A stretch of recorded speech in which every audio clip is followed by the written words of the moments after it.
Welcome everyone, it's Bree here again with Let's Talk Tech.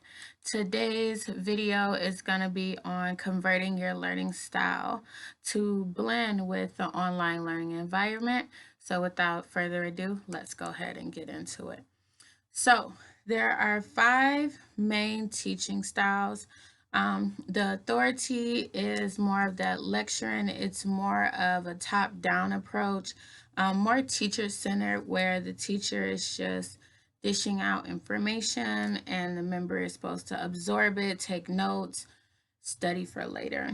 Our next teaching style is the demonstrator.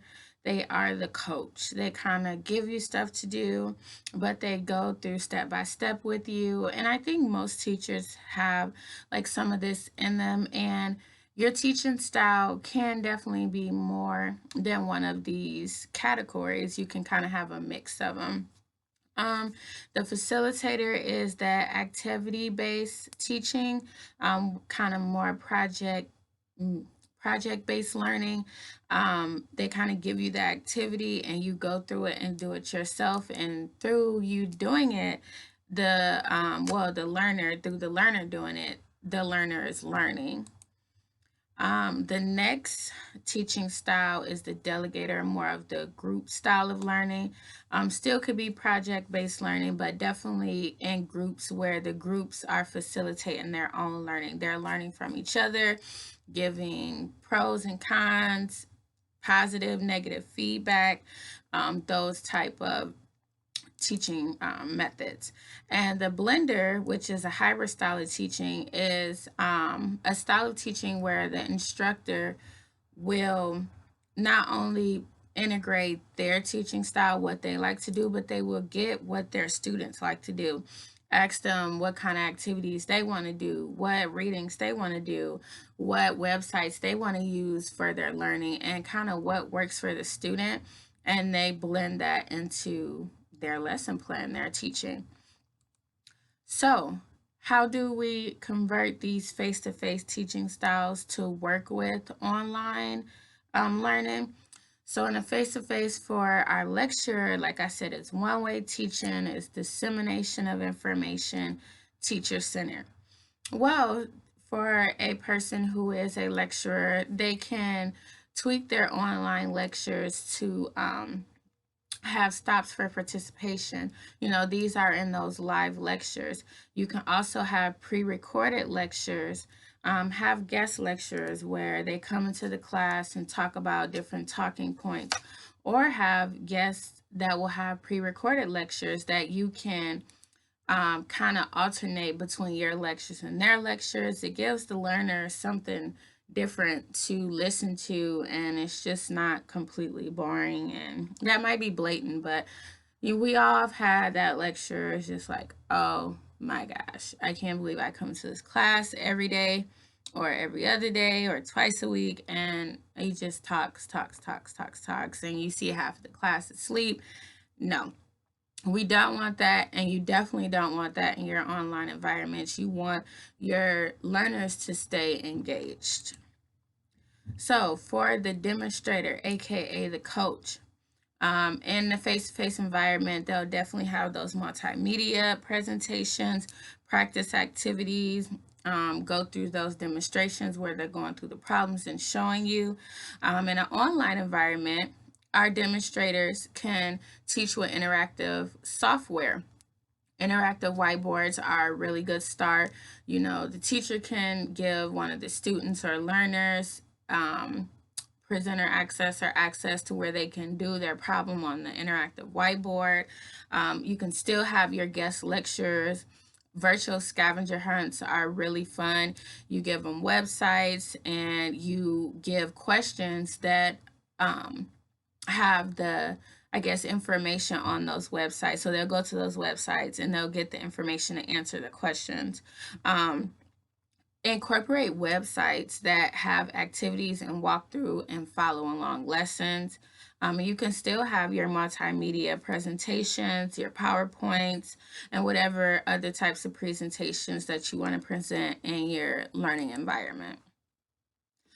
For our facilitators in a face-to-face, they promote self-learning, critical thinking, which is awesome.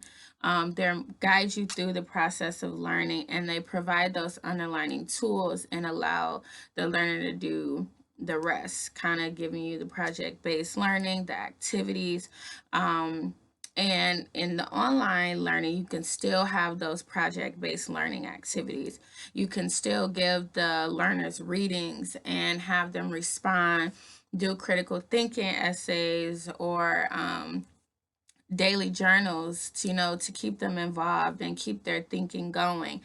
Even though they're not physically in front of you, the reflection papers, still do the virtual scavenger hunts, interactive flow charts where on certain subjects they give you, it's like flow charts where some of the information is entered and then they choose drop downs or fill in the blanks for the missing information. So it still gets their mind going, gets them thinking about what is needed to fill in that answer.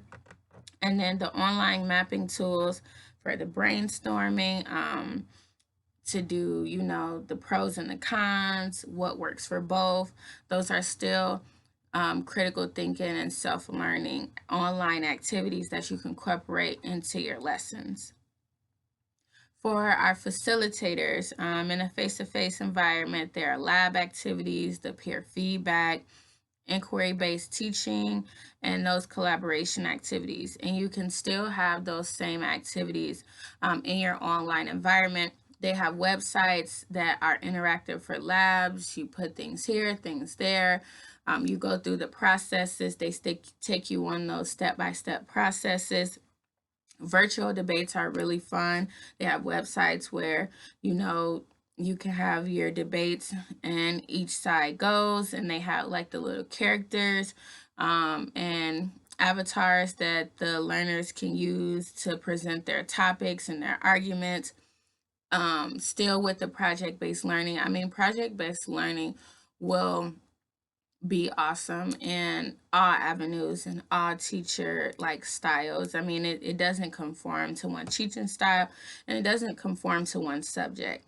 The peer review papers, you can have your learners do those papers and assign maybe that they do their peer review within their groups, or do peer review for however you choose to do it within your online learning environment. And our hybrid blending style of teaching, it is student-centered in our face-to-face environments. It incorporates students' wants and their feedbacks, and it's really tailored to what the student is asking for. And in a face-to-face environment, in an online environment, that's still really good because you need to know what your learners want to know, what they want to do, what they want you to present to them to keep them engaged in your learning process. You can do the surveys throughout the course, checkpoints. How are you feeling about this? Did you like this lesson? What would you have liked to see in this lesson?